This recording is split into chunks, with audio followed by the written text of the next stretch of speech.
Hey everybody, Barb Pitcock here. Sorry, I'm about to be late to my own call and I'm gonna miss my 10 o'clock training call, but it is moving day for us. Picked a hot day. My daughter is actually locating herself in Kansas City for the summer. Dave's leaving me, I better get in my car. And I am going to make this a short call. I really want to do a call tomorrow on Mother's Day and do a tribute to our moms. But today, I'm not prepared for the tribute to our moms because I'm too busy being a good mom. There she is, pulling out of her driveway. We are off to Kansas City and she is be shadowing there. Sorry, let me turn. Boy, she's got the music loud in my car. But I never miss a Saturday morning with my No Guts, No Story call. So today, I just wanted to jump on here real quick and tell all of you watching, Happy Mother's Day. Oh, thank you, Todd. I am reading your book, Todd Falcone's book. Holy cow, you got to get it. I was actually going to do a training on that book this week. Such a powerful network marketer, and pardon my mess here in the back, it's moving day. But I'm telling you, it is a good day to be tuning in because usually I spend a lot of time getting ready for my Saturday morning training call and really working hard on myself so I can bring a great message. And as a mom, what do you always do? Somebody answer. What do you always do when you're the mom? You take care of everybody else except for you. And that's why there's one day out of the year that we celebrate you, and that is Mother's Day. So happy Mother's Day to all of you that are moms. I wanted to do a tribute, what it takes to be a great mom. And Dave said, you know, Mother's Day is really happy for people that have their mom. And he said, you don't want to be Debbie Downer because for a lot of people, they dread this day. They miss their mom. I cannot imagine life without our moms. And I'm just going to say that first and foremost.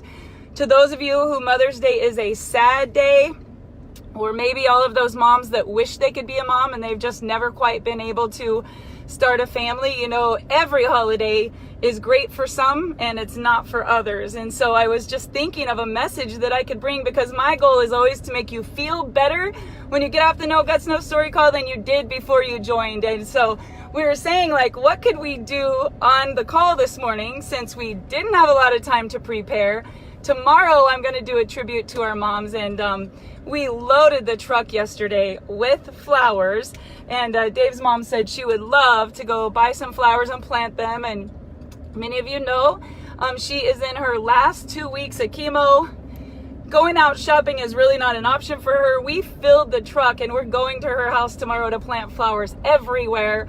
And I'm going to surprise my mom. She'll probably be watching this video, but I'm going to do her whole front porch. So there is a great feeling when you can go and spend time with your mom and be with your mom and celebrate your mom. But really, you celebrate your mom every single day if you have one. Think about it. You wouldn't be here without them. And you are probably the person you are today because of them. They say most children learn everything they've learned in their first 2 to 5 years as far as character. Now, some of you might say that can't be true because I had a terrible upbringing. Well, people can change, but it's a struggle, isn't it? It's a battle to learn new beliefs. And I'm so thankful for everything that my mom taught me, but we're not going to go down that road today because for those of you who are missing your mom or you're wishing you could be with your mom, or maybe you've just lost your mom, I want to bring you a good feeling today on the call. So the greatest thing that I am definitely is a mom, and being a mom has always come first and foremost above everything else in my life, even my husband, which it says in the Bible, you know, God first, then your husband, then your children. But for some reason, I have this instinct in me, like there are things I never thought I could do, but when it comes to my kids, don't even question it. Get out of my way. I'll break every record. I'll knock down every barrier. I will fight every battle because there's nothing more important to me than being a great mom. And you know, being a great mom doesn't always mean that you do everything right. And sometimes we compare ourselves to other people, and Mother's Day maybe isn't the best day because we say, man, I have so many regrets, or man, you know, I could have done better at this or that. And it's funny because when our kids first started growing up and leaving the home, Dave was constantly saying, like, I wish I would have done this better. I wish I would have done that better. He was always beating himself up. And he was beating himself up because our kids were maybe making mistakes or not making good choices or doing whatever they do. And the funny thing about it is, guys, it doesn't matter how good of a parent you are. One day, those kids are going to make their own choices, and that's how they learn and that's how they grow. And today, at this point, our kids are doing so good because of the battles that they have fought, because of the lessons they've had to learn, because of the struggles and the things that they beat and the triumphs that they experienced, only because of bad choices, mistakes they made, poor decisions that later caused them to have that conditioning. You know what they say? Nobody's winning. Nobody's growing when they're winning, only when they're getting their butt kicked. And the reality is, if you've had your butt kicked as a mom or as a kid, that's where you really learn the lessons, and it's conditioning. Think about someone in the gym, and I'm starting a fitness challenge Monday, you guys, and I'm not a fitness girl, so send me some love because nothing scares me. I've never been afraid of setting a goal, but man, to put myself on a fitness team, first of all, I don't ever take time for me to go do fitness, and I know I need to, but I'm always thinking about everyone else that needs me, right?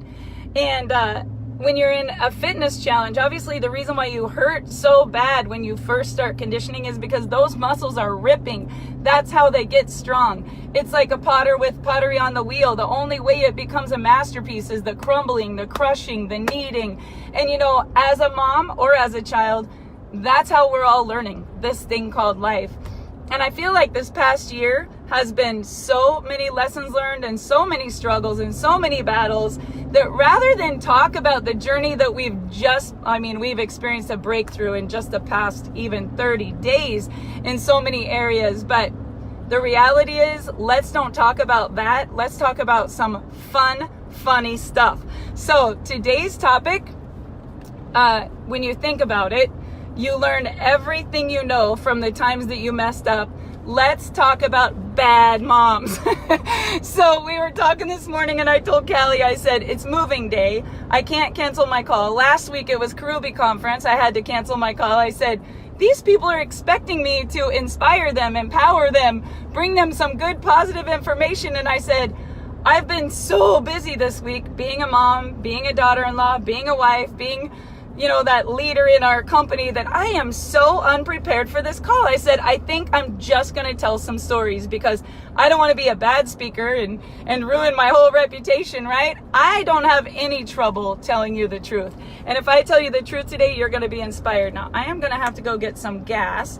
Hopefully my husband will take care of that so I can continue to bring you guys this message.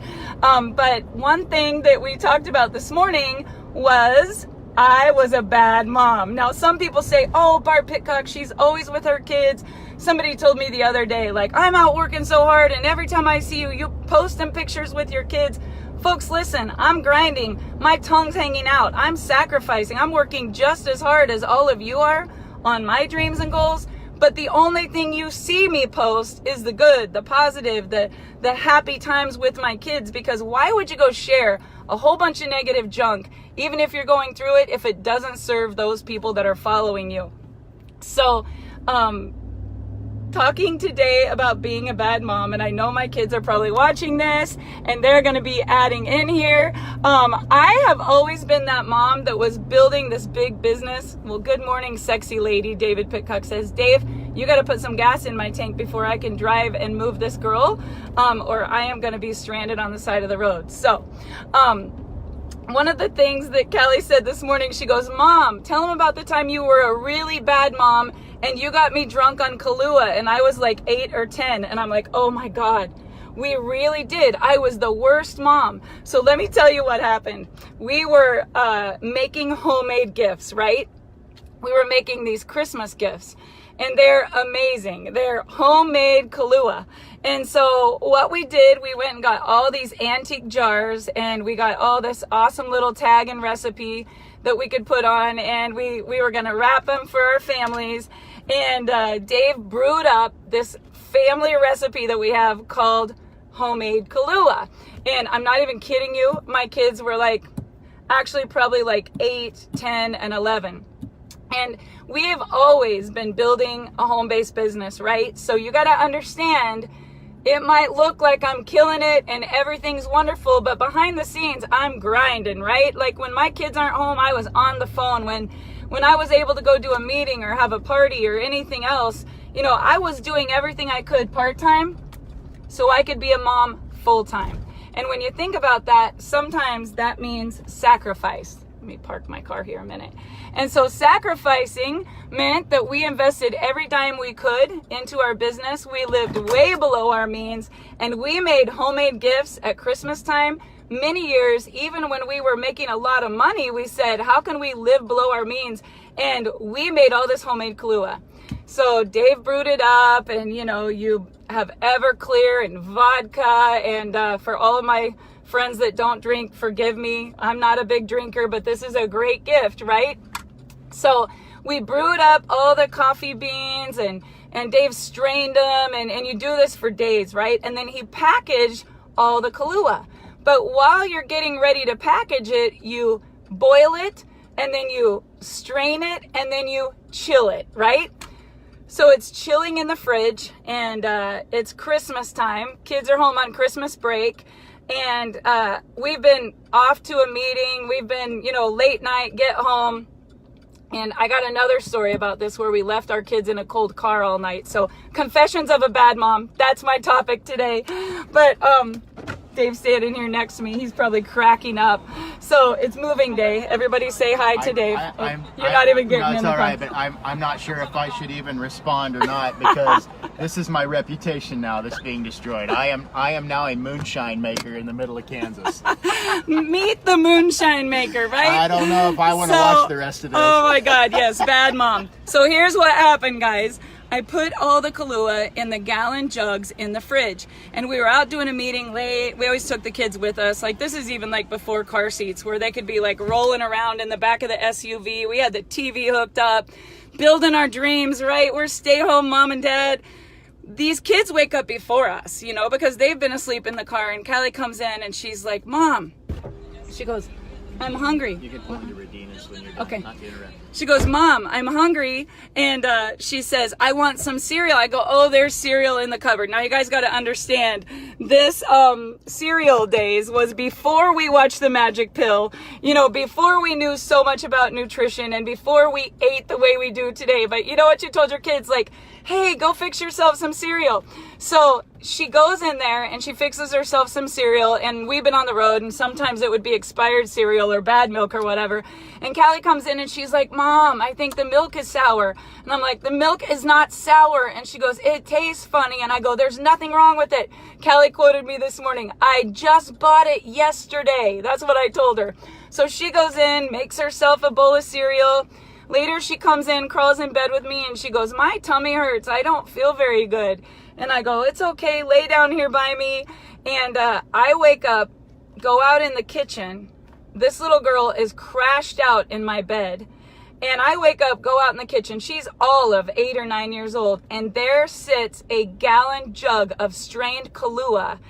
She poured it on her cereal, came in and told me it tasted bad. I told her, just drink it. I just bought it yesterday. She not only poured it on her cereal, she ate her cereal and drank the whole bowl of milk.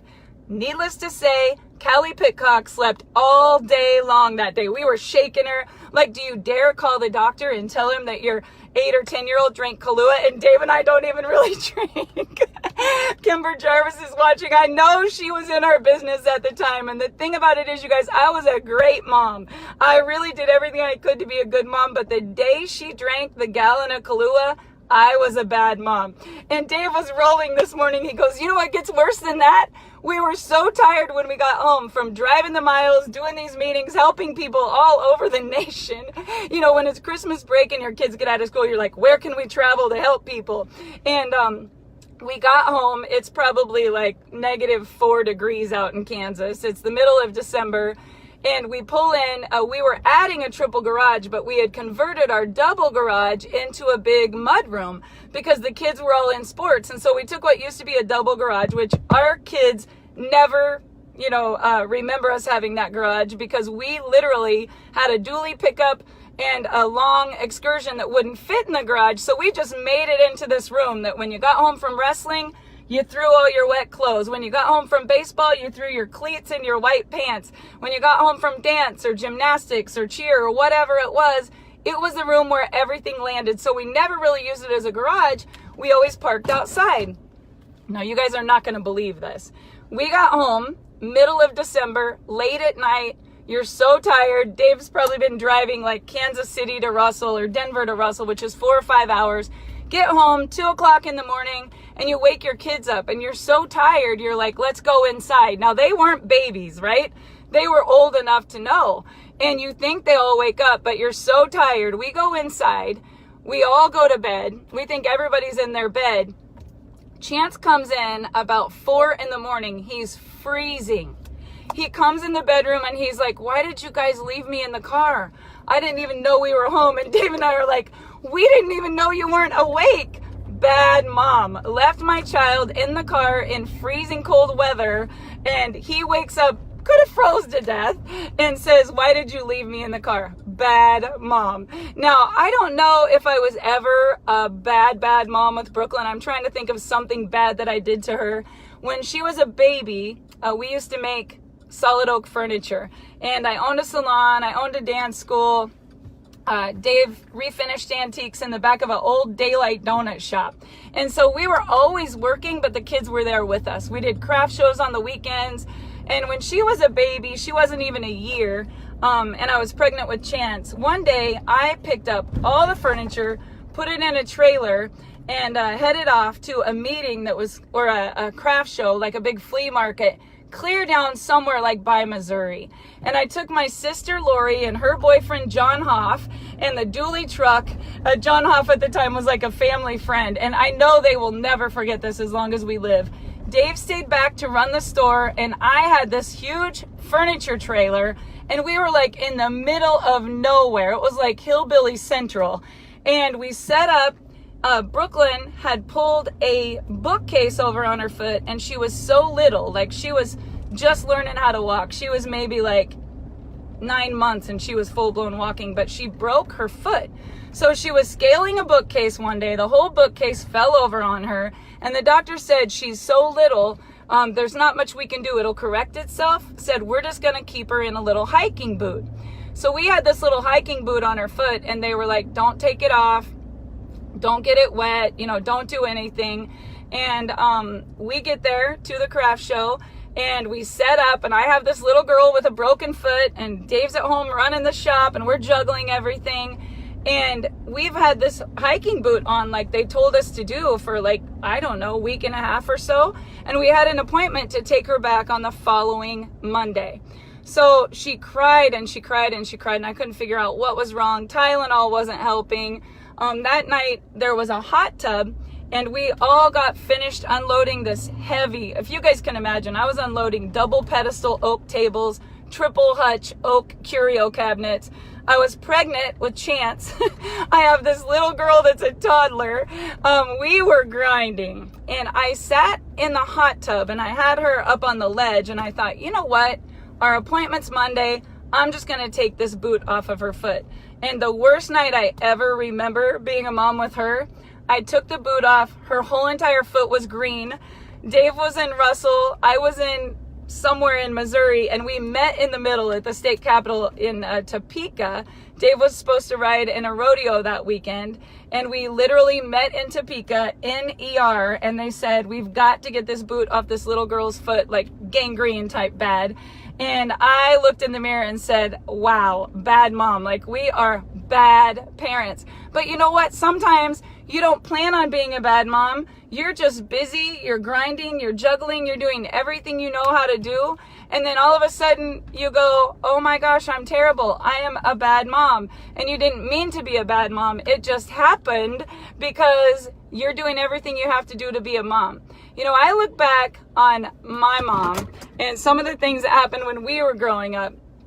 And it's so funny because my mom was a single mom working at King of the Road, manufacturing fifth wheel trailers, and she had to go to work at 7, and school didn't start until 8, and she would literally leave for work before the kids were even ready. And Lori and I would sometimes get them ready, walk them to school. The babysitter, Lena Sack, lived clear over by the high school, so we would take Jeremy all the way to there and then walk back several blocks to our school. And I think about that in this day and age, if a mom in Russell, Kansas was at work and those kids were walking themselves to school and walking themselves to daycare and fixing their own meals and the mom was never home, I mean, I can't even imagine what would happen. But you know what? My mom was not a bad mom. She was teaching us how to be independent, how to be responsible, how to work, how to never give up. Honestly, she should have been on food stamps and welfare because that's what it's for. When you're a single mom with 5 kids and you don't even have food and your husband disappears,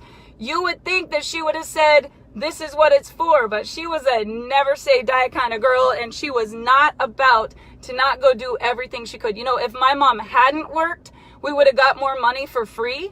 She didn't make as much as we would have got from the government, but she was grinding. And I got a good story about this. My mom would work during the day at the trailer factory, and then she would clean houses for wealthy people. There's a lot of oil money where we live. And then at night, she worked for this government program where you can like take care of elderly people and it pays for you to come in, like home health.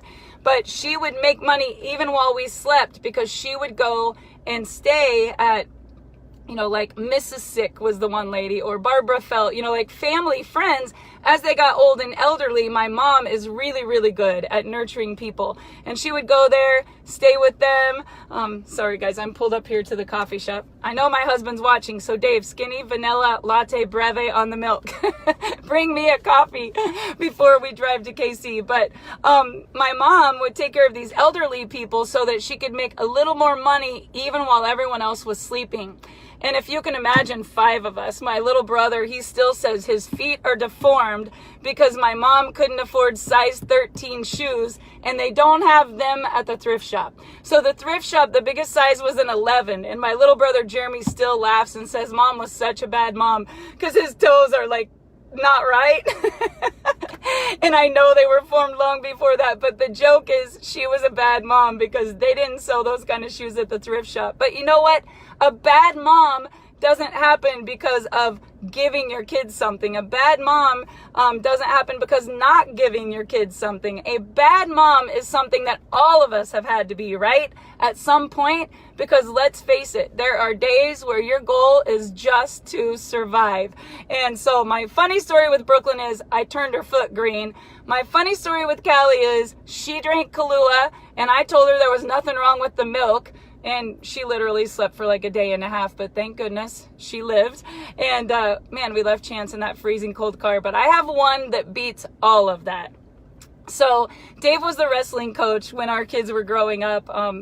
I think he still holds the record for the most kids that went to state and the most state champions. But that year, Chance was a state champion wrestler, 8 and under, 65 pounds. I'll never forget it. And he had his butt beat again and again. And he finally got to where he was like, nobody could get him and nobody could pin him.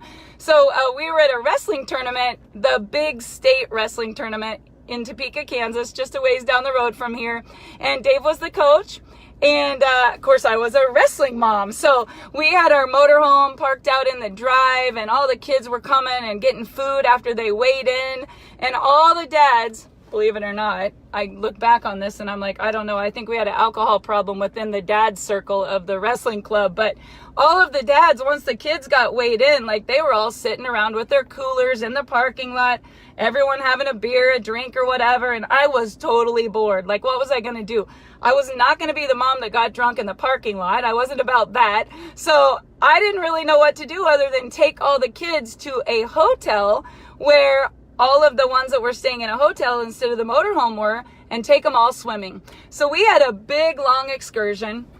And I remember the Weigel family was staying at a hotel downtown Topeka, Kansas. And any of you that know the Weigel family, Preston Weigel is like a national qualifier. Like he beats everyone. He wrestles at Oklahoma. And Dave and Preston's dad were both coaches on that wrestling team, along with a whole bunch of other dads.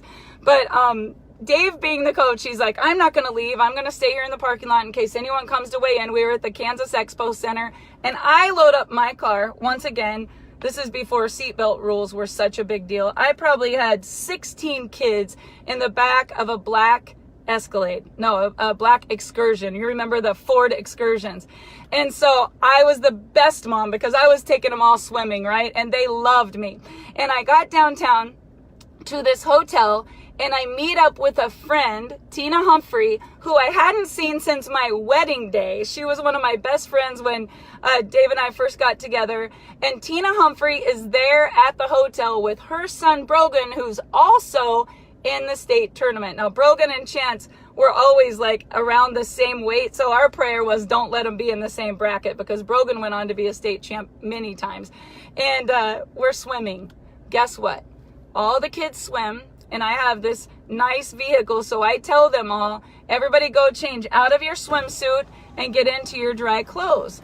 And they don't all do that. Some go to the car and they're soaking wet, and some do go change. And I'm talking to Tina. We're catching up. I mean, let's think about it. Chance was 8, and the last time I had seen her was when Chance wasn't even born yet. So it had been 9 or 10 years.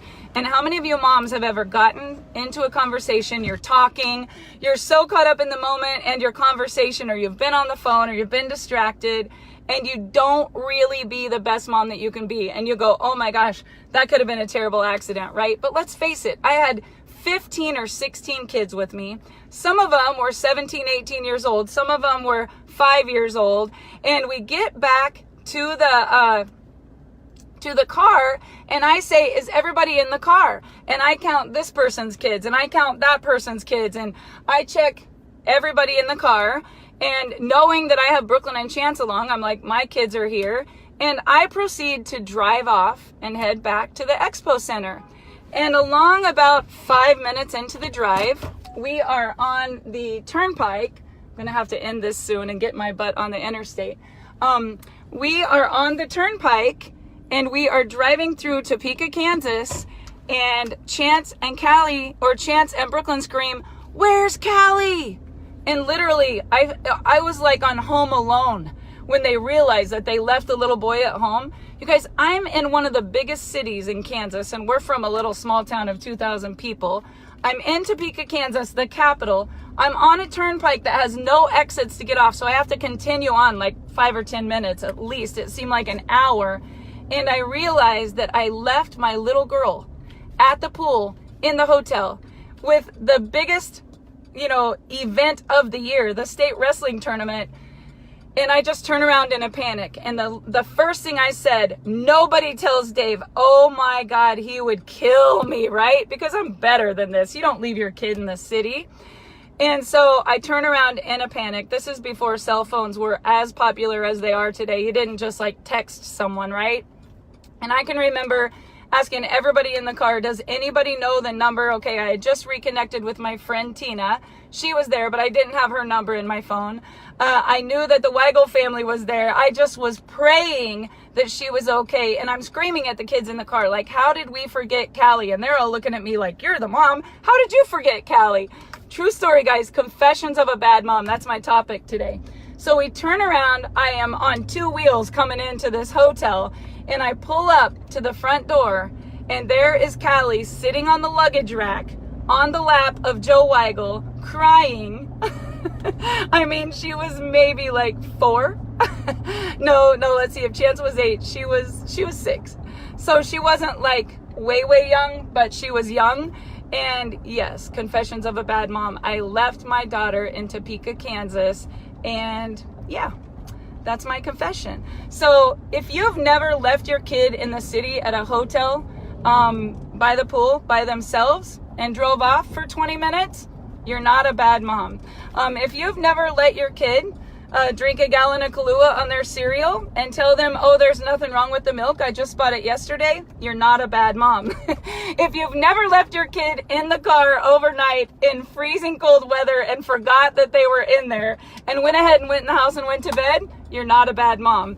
And if you've never let your kid's foot turn green because you didn't get it checked sooner and you thought, oh, it's okay, we don't need to go to the doctor, she's just crying a lot, you're not a bad mom. So these are my confessions today, you guys. I hope you get a chuckle out of it.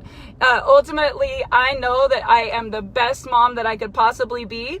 And today, confession of a good mom, I've had on my dreams and goals for at least 6 years to get a, Dave, I'm not driving and doing this. I know that. I didn't miss my turn. I'm being safe. Yes, I missed my turn, guys. I have to end this call. But what I want to tell you is that the truth is I always do for my kids more than I do for myself. And some of you will say, oh, I can't buy that dress. It's too expensive. Some of you will say, oh, I can't book that trip. You know, Dave and I didn't even go on a 25-year anniversary trip. But let me tell you, if my kids can get to a cheer camp, if my kids can get to a place where they can release their clothing line, if my kids can experience something like backstage tickets with Hannah Montana, or taking them to Glee in Cleveland, Ohio, like there's a lot of things that I have done for my kids where I would never have spent the money on myself. And the reality is there's so much more happiness seeing your kids experience things, being able to sacrifice so they can have more and be more and do more. And Dave and I have looked at luxury apartments probably 6 years straight. We've thought about buying a condo. We've thought about getting a place down on the plaza. This week we've driven back and forth to Kansas City twice and Wichita once. And reality is we never would go and say we need a place in the city because it's too much. It doesn't make sense. That wouldn't be a frugal decision. You know, Dave and I, it doesn't matter how much success we've ever had, we do live way below our means. I'm looking at my car right now. I have 189,000 miles on this car, you know, but I would get more joy out of helping my kids with something than I would myself. And you guys, it's Mother's Day. And tomorrow I'm going to challenge you to put yourself first. For one of the first times, just say like, today is about me. Because the reality is sometimes we give and we give and we give and we love it. But then we start to feel lack of appreciation or lack of fulfillment ourselves, or I should do this for me. I should join the gym and lose weight. I should buy myself that new outfit. I should have went on that trip with my husband. And it's funny because you'll always put yourself second. You always put yourself second because being a mom, you know, you always put their mask on before your own. You always take care of them before you. Now, you've all heard me this morning and you think I'm a bad mom. So maybe you're like, well, you didn't. You went ahead and went to bed and left without your kids. But you guys, we've all had those days. Today, I'm driving to Kansas City and Callie Pitcock is watching now, I see.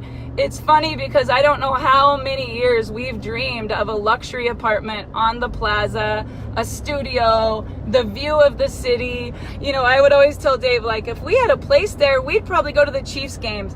We'd probably have date nights. We'd probably go eat dinner together. Like, you can't just go out and eat dinner where I live unless you're gonna like go to Sonic, McDonald's, or the Mexican restaurant that used to be a Dairy Queen that's now a Mexican pop-up. Like, there's not a lot out where we live, and we never really just say like we're gonna do this, right? But Callie's in her senior year at Kansas State, getting ready to pursue a career in the medical field, and I'm not going to get into that, but she has said for years, like, I'm going to try to get in KU Med. If I don't do that, maybe I'll move to Arizona. If I don't do that, maybe we'll move to, you know, like, she's just a really big dreamer and always pushing us, always pushing us. And I think about it, you guys, there are seasons in your life where all you do is run. You're at the ball field 5 nights a week, and then one day you wake up and there's no reason to go to the ball field. You're complaining about it because you don't even have one night of the summer that you can just be home. And then one day you're home every night and you wish there was one night of the summer that you could just go watch them play ball.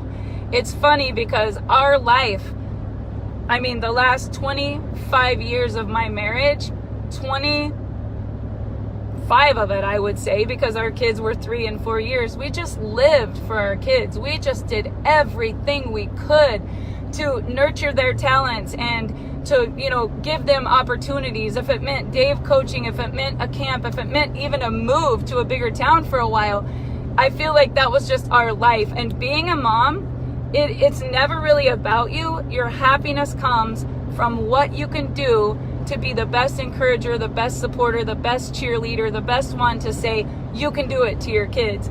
And, you know, Callie, bless her heart, she works like a crazy girl. She's got a spray tan machine. All of my kids work hard. All of them are literally like focused, dream-driven machines. But she was applying at salons, and she was calling to get on at Children's Mercy or KU Med, and she's like, I'm gonna get there for the summer. And of course, in the fall, she's a K-State cheerleader, so there's a 90-day window here to make it happen.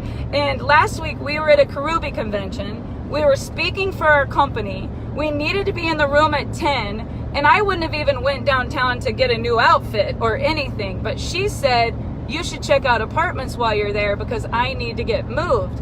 And Dave and I get up at 7 a.m., drive downtown in traffic, meet a guy with 15 minutes to spare, look at this beautiful loft apartment, turn around, jet back to the convention, and the whole weekend, you guys, I felt different. What if we could travel there with our kids? What if we could go there and stay with her and have really great memories as a family? What if we would use it to build our business when she's back in school? And, you know, the right side of your brain is like, it's too much, it's too big, it's too nice, it's too far. And, you know, actually that's the left side of your brain. The one that says every reason why you shouldn't do it. And then the right side says you only live once. Big dreams, big opportunities, great relationships, great friendships, business gonna boom there. And instead of making excuses, you find every reason why it can work instead of every reason why it can't work. And you guys, she probably won't let me go live because Callie's not a social media person and she wouldn't want me showing this apartment. But today is a dream come true day because we will have a space in a loft looking over the most beautiful view of Kansas City right downtown on the plaza. And you know, it's funny because Dave and I went there one time this past year and went downtown and ate, walked through some fun shops, and we just shake our heads going, man, what would it be like if we were in a place like this? What would it be like to be close to a mall like that? What would it be like to have restaurant choices and stores, right? And it's just a dream come true day. But you know what, guys? I wouldn't have done it if it wasn't for my kids. Why is that?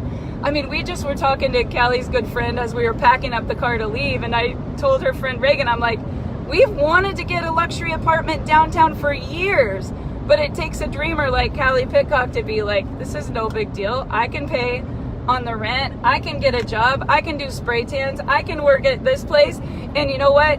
The thing that I have learned from my kids, if anything, is there's nothing that you can't outdream and everything can happen.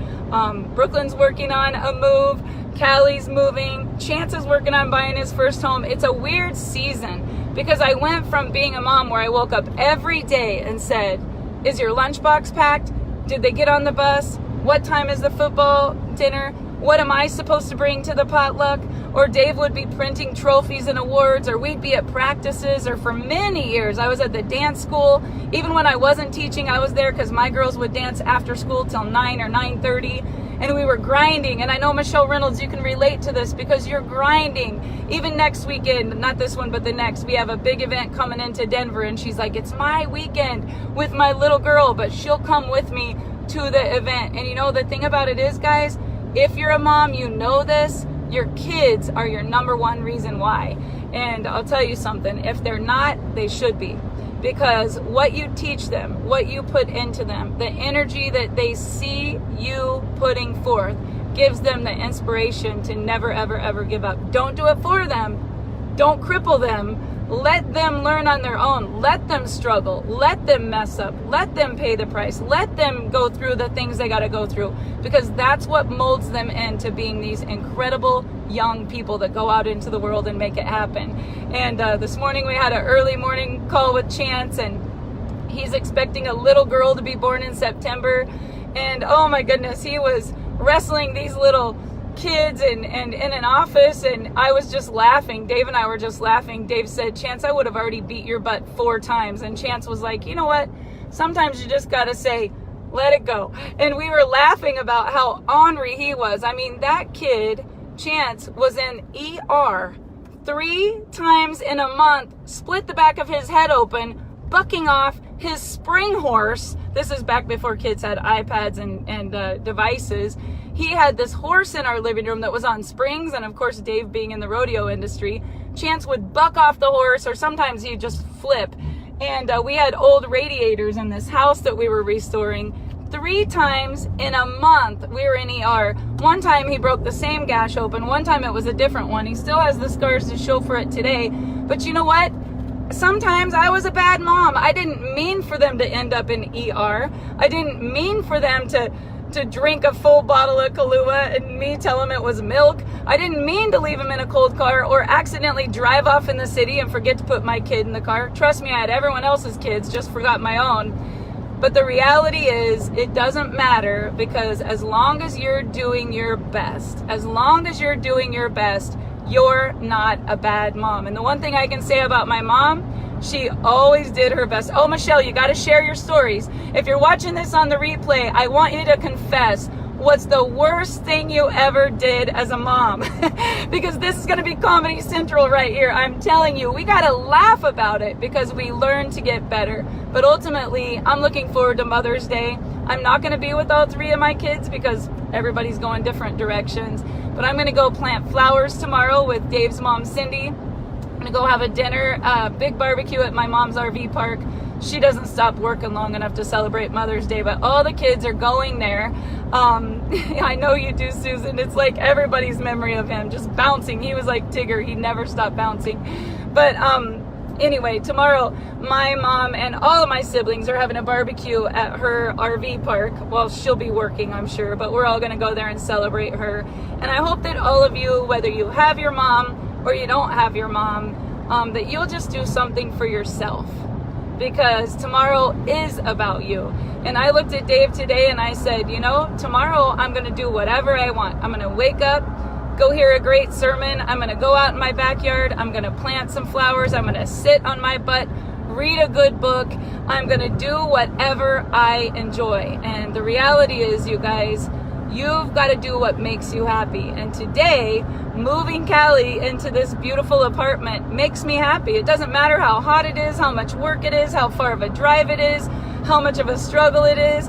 I'm excited to be spending the whole day grinding with her. And if any of you can relate to me on this, you know that anything you've ever done for your kids that you could do to help them, it gives you great joy. And I think the hardest times of our life are when we wish that there was something we could do and there's just nothing that you can do to help them. When they make mistakes, when they fall short, when they're going through hard day, I'm doing the best that I can. So anyway, I've loved being on this broadcast with all of you. I am on my way to Kansas City, and I hope that you guys have a wonderful, wonderful Mother's Day. And I'll look forward to seeing you tomorrow when I do the live broadcast and a tribute to our moms. Happy Mother's Day, everyone. And forgive me my confessions and transparency of being a bad mom. Hope you guys got a good laugh. Share your stories. We can't wait to hear your confessions too. Bye, everybody.